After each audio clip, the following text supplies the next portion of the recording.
उसके बाद हमारे पास आते हैं ग्राउंड टिश्यू। ग्राउंड टिश्यू क्या होते हैं? ये सिंपल टिश्यू होते हैं, ठीक हो गया, सिंपल टाइप ऑफ टिश्यू होते हैं, मेड ऑफ पेरेन्काइमा सेल्स। ये सिंपल टिश्यू होते हैं ग्राउंड टिश्यू, कहाँ किस कौन से सेल से मिलकर बने होते हैं? पेरेन्काइमा सेल्स से।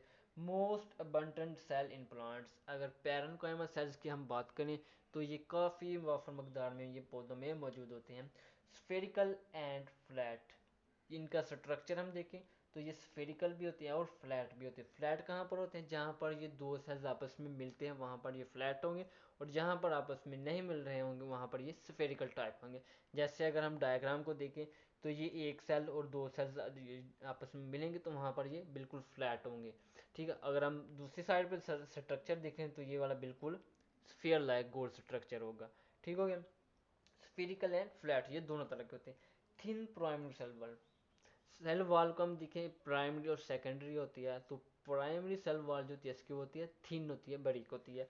लार्ज वैक्यूल्स, और काफ़ी ज़्यादा बड़ा वैक्यूल होता है। अगर वैक्यूल होता है तो ये काम क्या करेगा? फूड को स्टोर करेगा, ठीक हो गया। उसके बाद in leaves called mesophyll cells.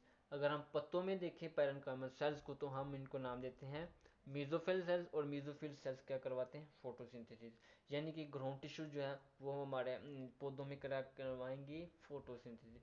उसके बाद रेस्पिरेशन भी करवाते हैं और प्रोटीन सिंथेसिस भी करवाते हैं। रेस्पिरेशन जिसमें हम देखते हैं कार्बन हाइड्रोजन बॉन्ड को तोड़ा जाता है और खुराक हासिल की जाती है, और प्रोटीन सिंथेसिस इसका मतलब है कि इसके पास राइबोसोम वगैरह मौजूद होंगे, पैरेन्काइमल सेल्स के अंदर राइबोसोम होंगे जो कि प्रोटीन सिंथेसिस करवाएंगे। तो ये था हमारे पास ग्राउंड टिश्यू जो कि सिंपल टाइप होते हैं, पेरेन्काइमल सेल से मिलकर बने होते हैं, थिन प्राइमरी सेल वॉल होती है, और लार्ज वैक्यूल्स होते हैं। अगर लार्ज वैक्यूल है तो ये क्या करेंगे?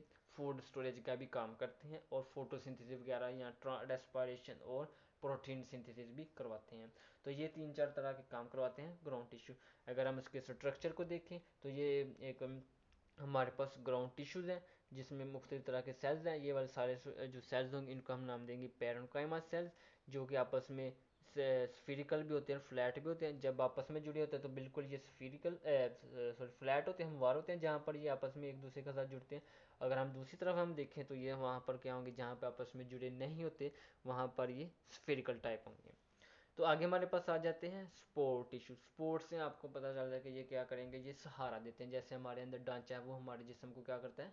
सहारा देता है। तो इसी तरह स्पोर टिश्यू प्लांट में भी होते हैं जो कि पौधे को सहारा देते हैं। Provide strength and flexibility. Spore tissue हमारे प्लांट के बॉडी में क्या करते हैं? स्ट्रेंथ, मजबूती देते हैं, और उसके साथ साथ इनको फ्लेक्सिबिलिटी, लचक भी देते हैं, ताकि अगर कोई आंधी तूफान आ रहा है तो उस वक्त ये टूटने से बच सकें। तो स्ट्रेंथ एंड फ्लेक्सिबिलिटी दो तरह के ये काम करवाते हैं। स्पोर्ट टिश्यू की हम बात करें तो ये टू टाइप्स, दो तरह के सेल्स से मिलकर बने होते हैं। पहले होते हैं हमारे पास कोलेनकाइमल सेल्स और दूसरे स्क्लेरेनकाइमल सेल्स। कोलेनकाइमल सेल्स की हम बात करें तो found in cortex of young stem. Cortex का अगर हम देखें तो वहाँ पर ये कोलेनकाइमल सेल्स मौजूद होते हैं। Mid rib of leaves. उसके बाद मिड रिब जो होते हैं ये जो लंबी सी वेन होती है हमारे पास पत्तों के दरमियान सेंटर में बिल्कुल जो मोटी सी एक वेन होती है उसका हम नाम देते हैं मिड रिब। तो ये कहाँ मौजूद होते हैं? मिड रिब ऑफ लीव्स, उसमें भी ये मौजूद होते हैं। पेटल्स ऑफ फ्लावर, उसके बाद पेटल्स, पत्तियों में भी ये जो फूलों की पत्तियां होती हैं उसमें भी ये मौजूद होते हैं। Made of elongated cell. अगर हम कोलन काइमस टिश्यू की बात करें तो ये लंबे लंबे सेल्स से मिलकर बना होता है। Thickened primary cell wall. उसके हम सेल वॉल को देखें तो ये थिक होती है, काफ़ी मोटी होती है, जो कि उसके बाद फ्लेक्सिबल, मोटी होने के साथ साथ ये फ्लेक्सिबल भी होती है, जो कि स्पोर्टिंग के दौरान फ्लेक्सिबिलिटी, लचक भी देती है। और इसका काम क्या होता है? थिक होने के साथ साथ ये हमें देख सकते हैं कि सपोर्ट द आर्गन, ये जो अंदर जो आर्गन मौजूद होते हैं पौधे के, उनको क्या करती हैं? हिफाजत करती है, सहारा देती है, ठीक है। फ्लेक्सिबिलिटी, फ्लेक्सिबल लचक भी देती है, और दूसरा काम क्या करते हैं? ये सहारा भी देते हैं।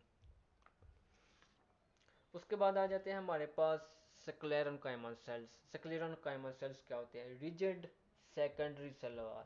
अगर हम स्क्लेरेनकाइमल सेल्स का स्ट्रक्चर देखें तो इनके जो सेल वॉल होती है वो क्या होती है? रिजिड होती है, काफ़ी सख्त होती है। किस वजह से होती है? Rigid due to lignin. Lignin की वजह से ये काफ़ी ज़्यादा सख्त होती है, और ये काफ़ी ज़्यादा स्ट्रेंथ सपोर्ट करती है प्लांट बॉडी को।